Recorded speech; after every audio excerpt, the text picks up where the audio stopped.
Shalom, selamat pagi semuanya. Siapa yang percaya Tuhan menyediakan berkat yang ajaib hari ini, amin. Saudara pengen gak hidup maksimal di dalam Tuhan? Pengen kan? Caranya gimana ya hidup maksimal? Saudara, seringkali kalau kita ini mempunyai sebuah rencana. Misalnya seorang pemimpin punya sebuah rencana. Bos kita misalnya ya. Punya rencana di sebuah kantor. Oh, saya pengen perusahaan ini mempunyai target penjualan misalnya 1 juta produk bulan ini misalnya saudara ya. Terus kita semuanya dikumpulkan. Semua marketing, semua kepala yang berhubungan dengan bagian itu, semua divisi dikumpulkan. Ayo target kita bulan ini kita harus bisa jual 1 juta produk kita. Caranya gimana? Biasanya langsung dibikin itu saudara. Yang namanya rencana demi rencana. Ini kita yang harus lakukan strateginya ini. Strateginya ini. Sudah dilakukan. Tapi biasanya setelah melakukan dengan yang namanya perencanaan yang matang itu. Seringkali ada perkataan seperti ini. Kita akan buat juga plan B. Seandainya tidak bisa tercapai atau yang sudah kita rencanakan ini tidak sesuai dengan yang kita harapkan, kita harus punya rencana cadangan. Benar nggak saudara? Ada rencana cadangan biasanya. Seorang pemimpin pasti melakukan hal itu. Rencana cadangannya, plan B-nya adalah seperti ini. Nah, saudara, biasanya ini saudara. Kalau seorang marketing misalnya saudara ya. Dikasih yang namanya ada rencana cadangan. Ada plan A, ada plan B, plan C gitu ya saudara ya. Saat mereka menjalankan plan utamanya itu plan apa? Plan A. Tapi saat menjalankan, dia belum sampai pol misalnya nih. Aduh susah nih kayaknya target ini nih, susah lah. Kalau segini, kalau saya harus dilakukan seperti ini gak bisa. Coba plan B-nya apa sih? Dibuka dulu, wah plan B lebih enak nih kayaknya lebih memungkinkan. Udah deh, saya nggak jalankan plan A, saya jalankan plan B. Seringkali saudara, kita ini kalau punya rencana cadangan, seringkali kita tidak bisa maksimal dalam rencana yang sebenarnya. Rencana yang utama. Karena apa? Itu seperti ada pintu yang terbuka saudara. Saat kita pengen melakukan dengan maksimal bersama dengan Tuhan, saat kita merasa lelah, capek, nggak nyampe, terus kita lihat ada plan B, ya udahlah, plan B aja. Nah ini seringkali membuat kita ini tidak bisa maksimal dalam melakukan rencana Tuhan yang sempurna. Saudara, rencana Tuhan itu ada 3. Rencana yang sempurna, kehendak yang sempurna, baik, dan berkenan. Kita kan pengennya Tuhan pasti rencananya yang apa? Sempurna. Kalau misalnya seorang muda pengen cari pasangan hidup. Pengennya yang sempurna apa yang baik aja? Pasti pengennya yang sempurna. Tapi sempurna di mata siapa? Di mata kita atau di mata Tuhan? Seringkali kalau Tuhan sudah berbicara, ini loh jodoh kamu itu si A misalnya. Itu yang sempurna yang dari Tuhan. Tapi seringkali yang namanya orang muda banyak keinginan saudara. Pengennya yang komplit tuh, yang punyanya yang komplit semuanya. Aduh gak sesuai selera. Ada hal-hal misalnya ya cantik sih cantik, tapi kok kurang sabar misalnya gitu ya.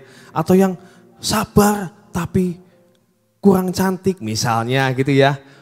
Ganteng tapi kok kurang apa lagi lah gitulah saudara. Ada yang kurang saudara. Tapi percaya kalau rencana Tuhan yang sempurna, apa yang sudah ditetapkan Tuhan itu pasti yang terbaik buat kita. Karena Tuhan jauh lebih tahu apa yang ada di depan kita. Nah saudara, seperti saat seseorang, ini ada ada kesaksian saudara. Ada 2 orang anak. Mereka mau sekolah di luar negeri. Yang satunya saudara, dari orang keluarga yang tidak mampu, yang satunya lagi dari keluarga yang mampu. Gitu.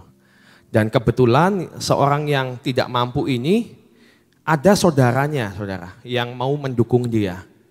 Dan dia berkata karena anak ini pintar, dia ngomongin, udah kamu sekolah di sana, tapi kamu harus cari beasiswa sendiri. Kamu cari beasiswa, saya akan dukung kamu, saya mau kasih kamu 1 tiket doang.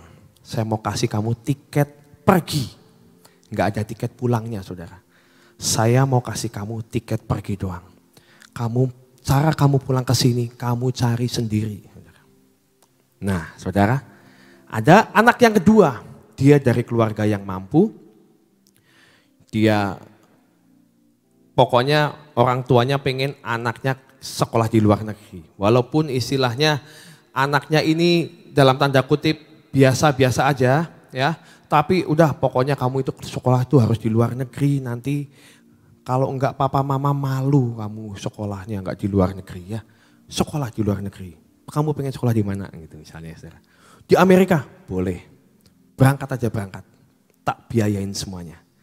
Tiket sudah disediakan, tiket pulang, tiket pergi disediakan, tempat tinggal sudah disediakan, semuanya sudah disediakan saudara. Dah, kamu pokoknya sekolah ya di sana ya, nanti kabarin papa pulang ke rumah, pulang dapat gelar ya. Ya beres pak. Tapi kalau yang satunya beda saudara. Kamu berangkat ke sana cari beasiswa, tinggalnya di mana, kamu harus cari cara. Pokoknya cuman tak kasih tiket pergi. Tidak ada tiket pulang, kamu usaha sendiri. Saudara, menurut saudara, yang bisa pulang dengan maksimal itu yang tadi dikasih 1 tiket apa yang 2 tiket saudara? Yang 1 tiket saudara. Kenapa? Karena berjuang, ini aku cuman punya 1 tiket. Tidak ada rencana pulang, jangan harap kamu pulang kalau kamu tidak sukses di sini. Kalau kamu tidak bisa menyelesaikan sekolah, kamu tidak bisa membiayai diri sendiri, boro-boro mau pulang, kamu bisa terdampar di sana. Tapi kalau yang satu santai, sudah pegang tiket pulang pergi. Saudara, dan kenyataannya betul, anak yang dikasih beasiswa ini yang cuma dikasih 1 tiket pulang. Dia akhirnya dalam 3,5 tahun dia pulang ke saudaranya ini. Dan dia membawa gelar ijazah dengan nilai yang kumlot yang terbaik. Dan dia menyaksikan kebaikan Tuhan. Penyertaan Tuhan sepanjang hidupnya, langkah demi langkah. Apa yang dialami? Wah, dia cerita semuanya. Ajaib om, saya di sana misalnya. Besok gak tahu mau makan apa misalnya. Tiba-tiba ada orang yang nawarin kerjaan. Saya disuruh kerja paruh waktu, saya kerja dengan giat. Sekolah tapi tetap tidak lupa. Dilakukan dengan giat dan akhirnya dia mendapatkan promosi demi promosi. Dan akhirnya uangnya cukup. Bukan hanya untuk membiayai dia sendiri, tapi juga bisa membiayai untuk orang tua yang ada di Indonesia.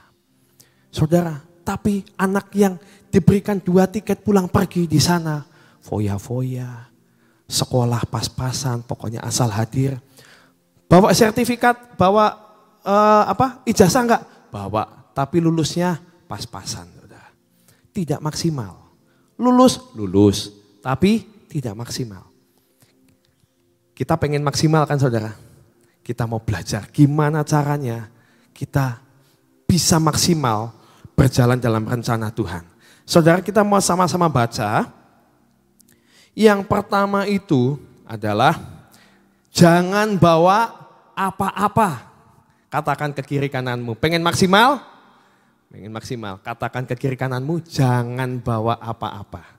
Itu kunci yang pertama saudara. Kita mau baca dalam Matius 10 ayat 9 sampai 10. Ini adalah waktu Tuhan Yesus mengutus muridnya untuk memberitakan Injil saudara. Disuruh pergi murid-muridnya, ayo kamu pergi. Ya, kita baca ya, Matius 10 ayat 9. Janganlah kamu membawa emas atau perak atau tembaga dalam ikat pinggangmu. Janganlah kamu membawa bekal dalam perjalanan. Janganlah kamu membawa baju 2 helai, kasut atau tongkat. Sebab seorang pekerja patut mendapat upahnya. 11 dong. Apabila kamu masuk ke kota atau desa, carilah di situ seorang yang layak dan tinggallah padanya sampai kamu berangkat. Yang pertama apa tuh? Jangan bawa apa-apa. Kalau Tuhan sudah memerintah, saudara. Maksudnya, jadi gimana? Aku nggak boleh punya rencana. Boleh. Masa ya muridnya nggak pakai baju, kan pakai baju. Apa yang ada, dia tetap pakai. Tapi jangan bawa apa? Jangan bawa emas, jangan bawa perak, jangan bawa tembaga. Karena apa? Karena itu adalah plan B, saudara. Saat kita memegang di kantong kita ini ada emas, ada perak, ada tembaga.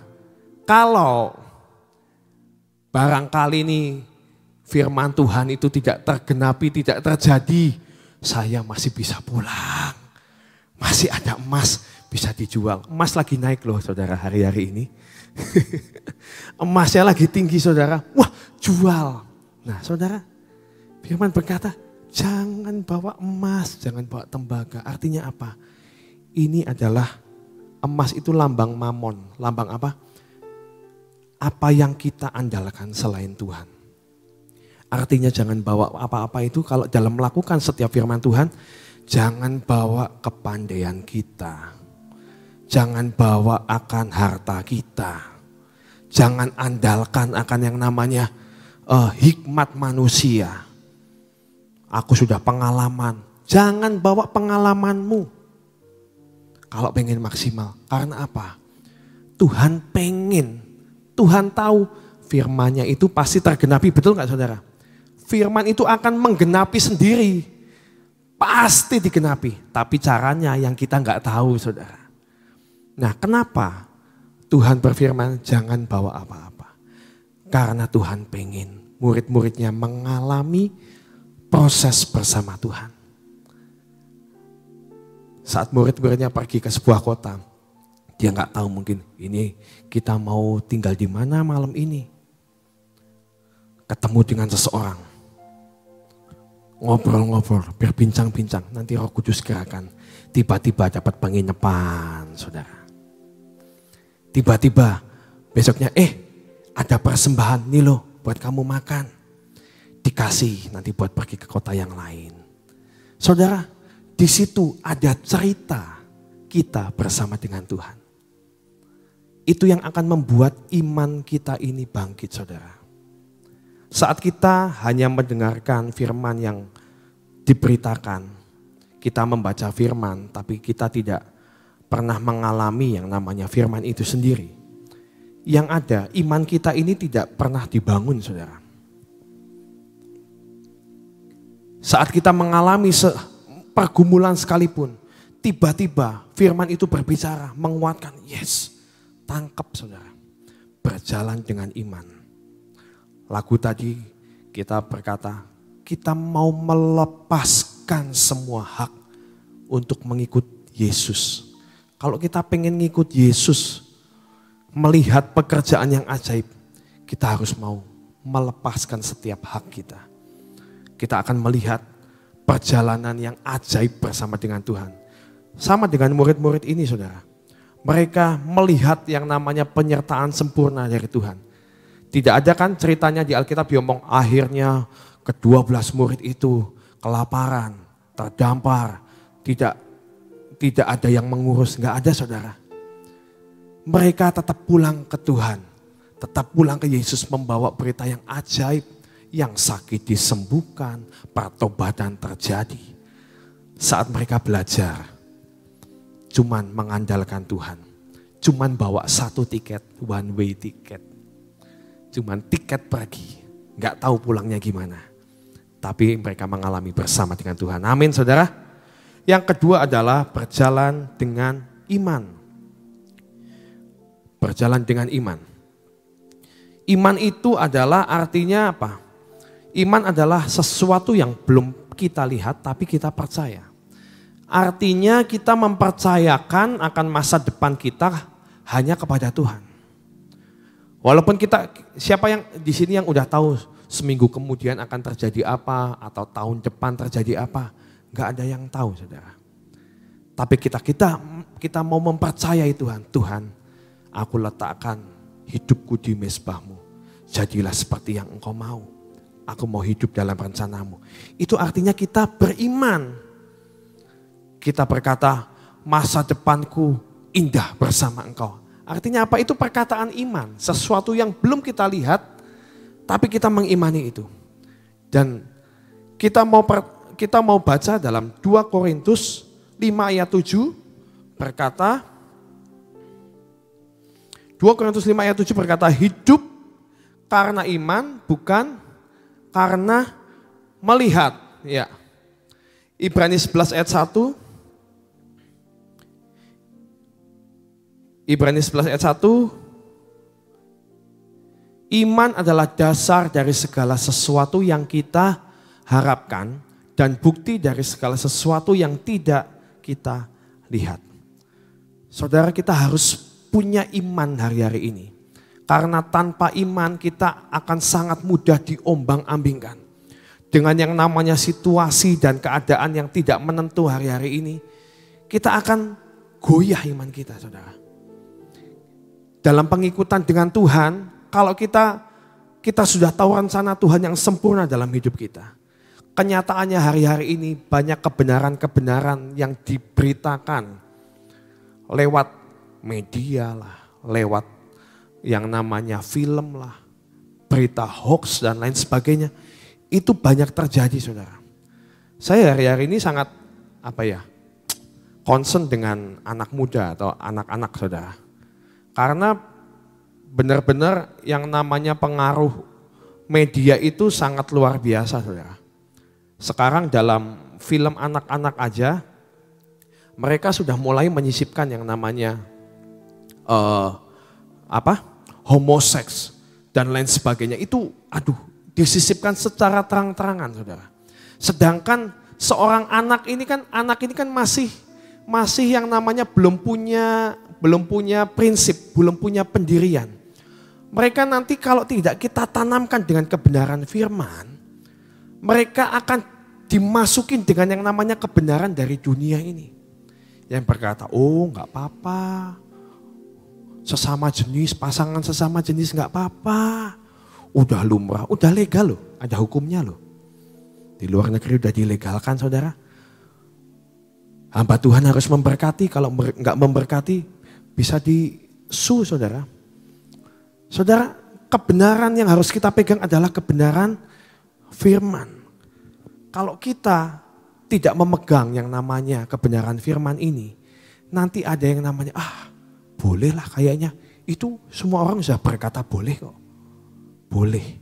Ada pintu yang terbuka, kita akan masuk dalam rencana yang berbeda, bukan rencana Tuhan. Kita mau baca ayat lagi ya, saudara ya. Ibrani 11 ayat 6.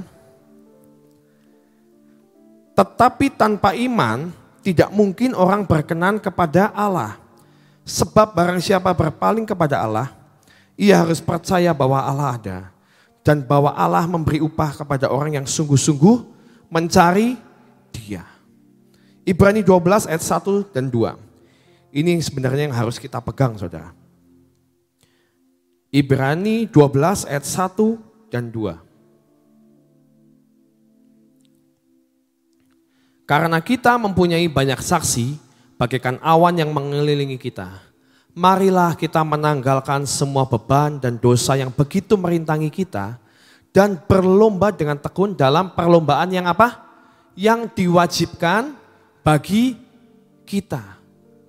Berikutnya, marilah kita melakukannya dengan mata yang tertuju kepada Yesus. Yang memimpin kita dalam iman.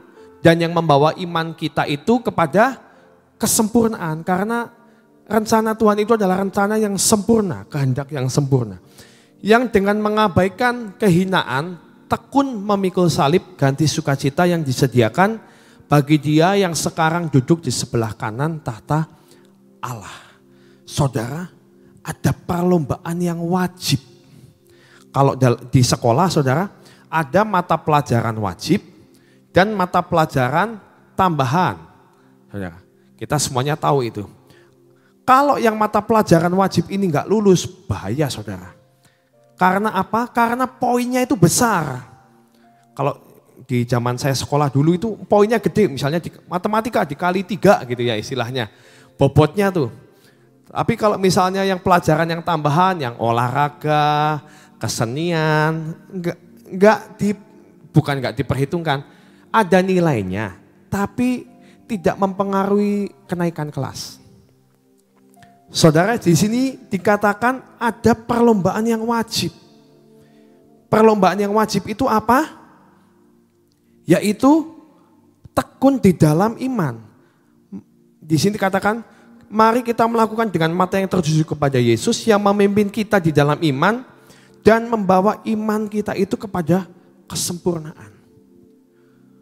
Bukan berapa banyak kamu sudah mempertobatkan orang, berapa banyak kamu sudah mendoakan orang dan sembuh, berapa banyak jemaatmu, berapa banyak cabang gerejamu, berapa hebat pelayananmu, seberapa hebat pekerjaanmu. Enggak saudara. Yang wajib itu adalah perlombaan iman. Ini yang harus kita benar-benar masukkan dalam hati kita dan hidup kita saat ini, fokus kita. Dikatakan mata yang tertuju kepada Yesus. Mungkin proses yang dialami tidak seenak rencana yang sudah, firman yang ada lah saudara. Kalau mungkin kita dapat firman, kamu akan menjadi kepala dan tidak menjadi ekor. Amin saudara. Tapi ternyata untuk menjadi kepala itu kita harus melewati proses saudara yang panjang. Dan mungkin kita harus melewati yang namanya fitnah. Melewati yang namanya hal-hal yang tidak enak. Harus kita lewati. Tapi biar hari ini mata kita tetap tertuju kepada Yesus. Kalau sudah ada firman, kamu akan menjadi kepala tidak menjadi ekor. Ya Tuhan, buat aku tetap percaya. Kalau hari ini mungkin aku masih jadi ekor, tapi aku percaya one day saat aku berteguh dalam iman, aku menang dalam perlombaan ini. Aku akan menerima janjimu. Aku akan menjadi kepala. Itu diterima saudara. Saudara, kalau kita tidak mengimani itu, kita tidak akan pernah bisa sampai. Ingat, ini adalah perlombaan yang wajib. Perlombaan iman. Jangan sampai kita gagal saudara. Yang ketiga adalah kita harus menemukan potensi di hidup kita. Untuk kita boleh hidup maksimal, kita harus menemukan potensi. Saudara, kita mau belajar dari Matius 25 tentang talenta. Matius 25 ayat 14 dan 15. Matius 25 ayat 14. Sebab hal kerajaan surga sama seperti seorang yang mau bepergian ke luar negeri, yang memanggil hamba-hambanya dan mempercayakan hartanya kepada mereka. Ada yang diberi 5 talenta, yang seorang lagi 2 dan yang seorang lagi 1, masing-masing menurut kesanggupannya, lalu ia berangkat. Cukup sampai sini. Saudara, ada yang dikasih 5, ada yang dikasih 2, ada yang dikasih 1. Saya ini merenungkan saudara, kenapa yang 1 ini gagal? Saudara, bayangkan ada tuan, kita adalah termasuk dalam situ.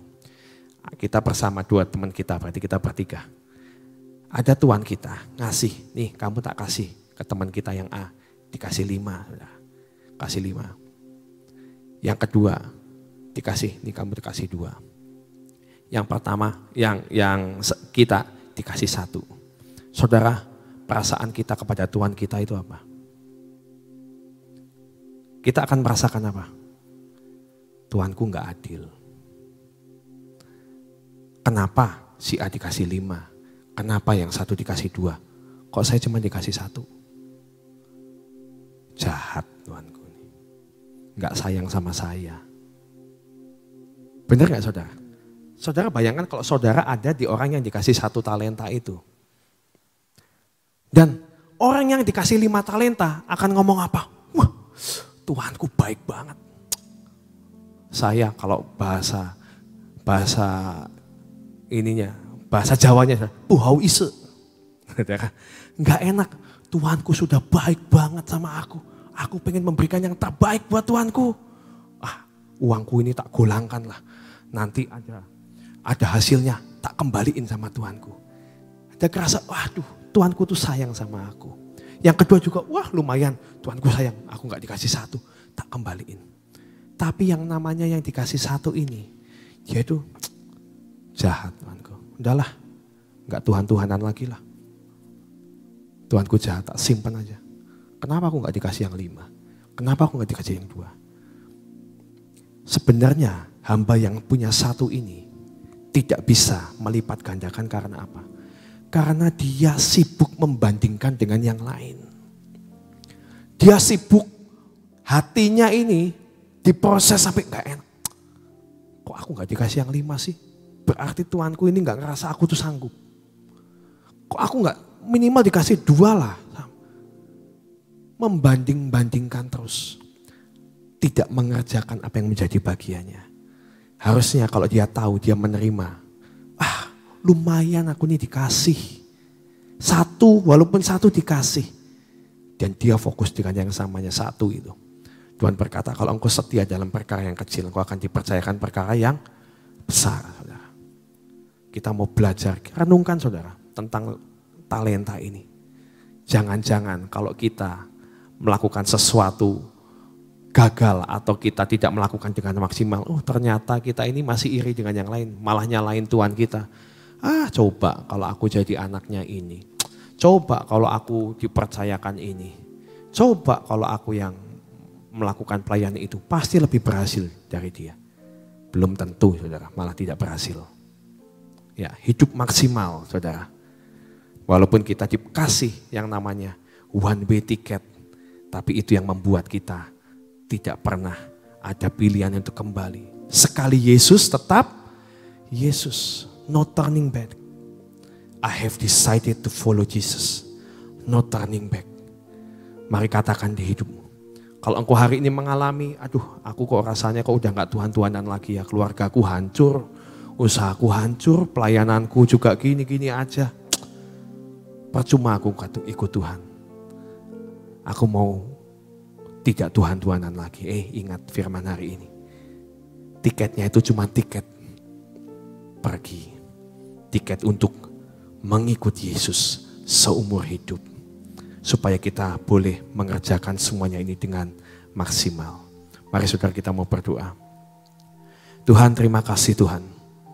Buat firman-Mu Tuhan, ingatkan setiap kami. Untuk kami boleh pol-polan Tuhan mengikut Engkau. Kami enggak setengah-setengah, kami enggak punya plan B Tuhan.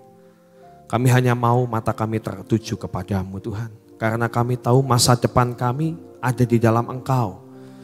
Engkau yang tahu rencana yang sempurna dalam hidup kami. Kami enggak mau hanya yang baik Tuhan.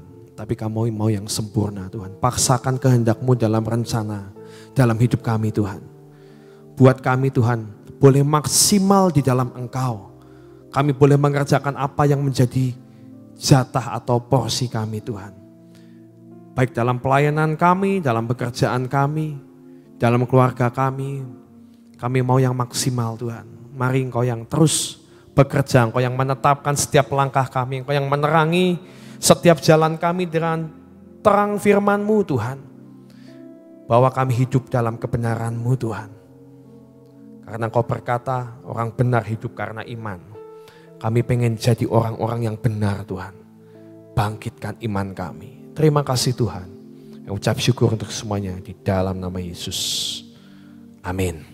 Mari saudara kita masuk dalam pengurapan. Tuhan, kami mau angkat akan minyak ini di hadapan-Mu Tuhan. Ini adalah minyak biasa Tuhan. Tapi saat Engkau mengurapinya dan kuasa-Mu dialirkan lewat minyak ini Tuhan. Kami percaya kuasa itu akan mengalir di hidup kami. Memampukan setiap kami untuk melakukan rencana yang sempurna. Tuhan, kami mau urapi pikiran kami Tuhan. Buat kami belajar untuk tidak mengandalkan akan kehebatan kami. Kami mau belajar untuk tidak membawa apa-apa dalam pengikutan kami kepadamu Tuhan. Supaya kami boleh menikmati perjalanan bersama dengan Engkau Tuhan. Tanggalkan setiap pikiran, cara pikir kami yang lama Tuhan. Ditanggalkan di dalam nama Tuhan Yesus.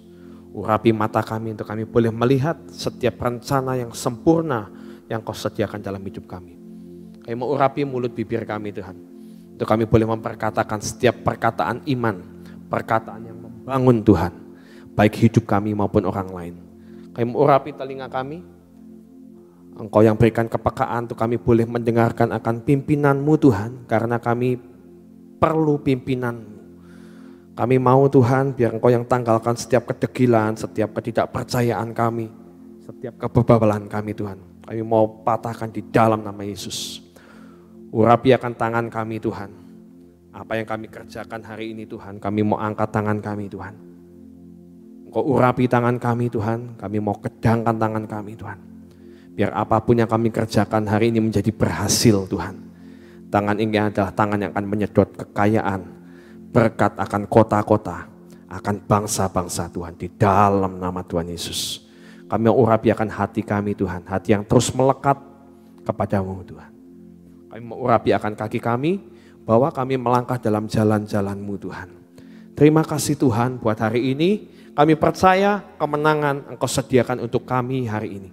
Di dalam nama Tuhan Yesus Kristus, semua yang sudah menerima berkat dan percaya akan berkat Tuhan katakan, amin. Tuhan Yesus memberkati.